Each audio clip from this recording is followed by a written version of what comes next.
परमात्मा के धाम में आकर बैठता है तो उसके पूरे जीवन का चरित्र परमात्मा के सामने आ जाता है।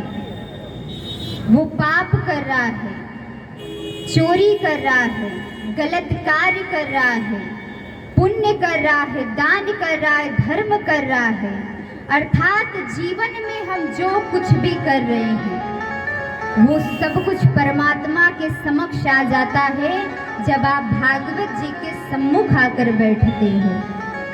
इसीलिए कहते हैं परमात्मा हर क्षण हमें देखता है, लेकिन जब आप परमात्मा के धाम में आकर बैठते हो तो उस समय हमारे मन में कभी भी काम, क्रोध, लोभ, मोह, मत्सर सब कुछ का त्याग करके हमें बैठना चाहिए।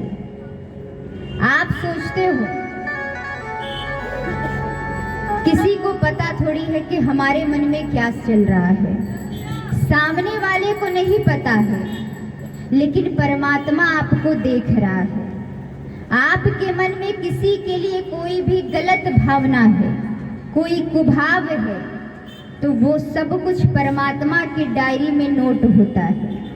इसलिए संसार से आप चोरी कर रहे हो, संसार के मानो तो कुछ नहीं करेंगे, लेकिन परमात्मा से जो आप चोरी कर रहे हो, परमात्मा के डायरी में अगर आपके किए गए पाप लिख दिए गए तो वो कभी भी मिट नहीं सकते हैं। ठीक इसी प्रकार से हमारे जीवन में हर चीज हम बदलते हैं।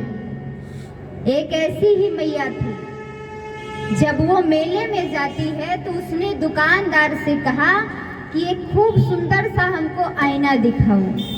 दुकानदार ने दिया, उसमें अपने चेहरे को उसने देखा। दुकानदार से कहा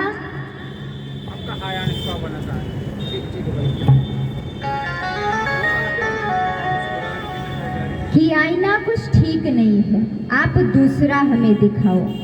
दुकानदार ने दूसरा दिया, उसने अपने मुख को फिर से देखा, कहा ये भी ठीक नहीं है, कोई इससे भी महंगी दिखाओ। अब धीरे धीरे करके दुकानदार ने महंगी से महंगी आईना दिखा दिया, लेकिन उसने जब अपने चेहरे को देखा तो फिर से कहा कि इसमें कुछ ठीक नहीं है। दुकानदार ने बड़ी सुंदर बात कही, क्या कहता है कि माँ जी, हमारे आईने में कोई दोष नहीं है, दोष आपके चेहरे में है। अर्थात आईना कभी झूठ नहीं बोलता है।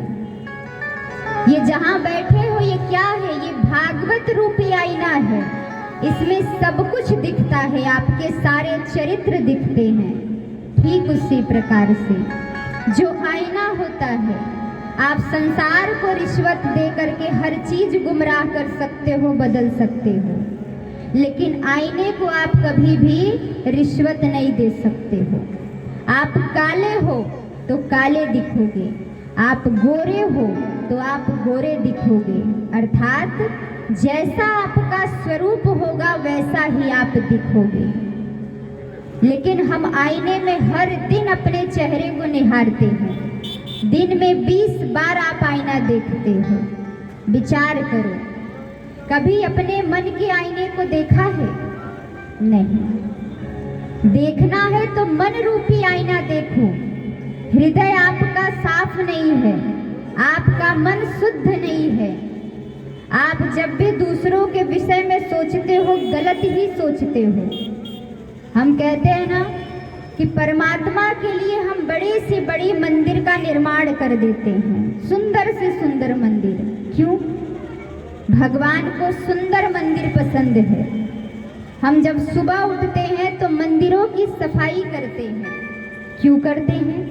पता है कि भगवान गंदगी में नहीं रहते हैं, तो मंदिर की सफाई हम करते हैं। लेकिन भगवान को आपके बड़े बड़े मंदिरों की आवश्यकता नहीं है। भगवान को क्या चाहिए? एक छोटा सा मंदिर, अर्थात मन रूपी मंदिर। लेकिन उस मन रूपी मंदिर में जहाँ परमात्मा रहना चाहता है, हम उसे गंदा करके रखे हैं। अगर परमात्मा को अपने हृदय में रखना है तो अपने मन की सफाई करो। संसार में कभी भी किसी का गलत मत सोचो, क्योंकि इस संसार में कोई परिपक्व नहीं है। परिपक्व कब होंगे आप? जैसे शांति बनाइए। एक फल होता है, जब वो कच्चा होता है तो कैसा होता है? खट्टा होता है, कड़वा होता है। लेकिन जब वो पक जाता है तब वो मीठा अर्थात रसमयी हो जाता है, तब उसका स्वाद बदल जाता है।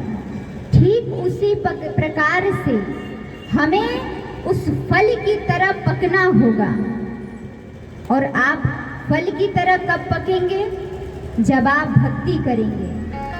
संसार में अभी भी मानव भटक रहा है, माया मोह के पीछे भाग रहा है। कहीं परिवार की चिंता है, कहीं संतान की चिंता है। लेकिन जो हमें भक्ति के रास्ते पे जाना चाहिए तो उससे हम पीछे भाग रहे हैं। क्यों? क्योंकि मानव के आगे हमेशा माया रहती है। और जब भी हम कुछ अच्छा करने की कोशिश करते हैं वो माया हमें आकर के रोक लेती है। कई बार कुछ लोग कहते हैं कि भक्ति करने से क्या होगा, पूजा पाठ करने से क्या होगा। कई बार हम पूजा पाठ भी करते हैं, लेकिन पूजा भी कैसा? एक दिन अगरबत्ती जला लो, 4 दिन आप भगवान के सामने जल चढ़ा लो, तो भक्ति प्रबल नहीं हो जाती। उतने में परमात्मा कृपा नहीं करेंगे। अगर कृपा करवाना है तो आप अपने मन को साफ करके, स्वच्छ करके आप परमात्मा का पूजन नित्य प्रतिदिन करिए।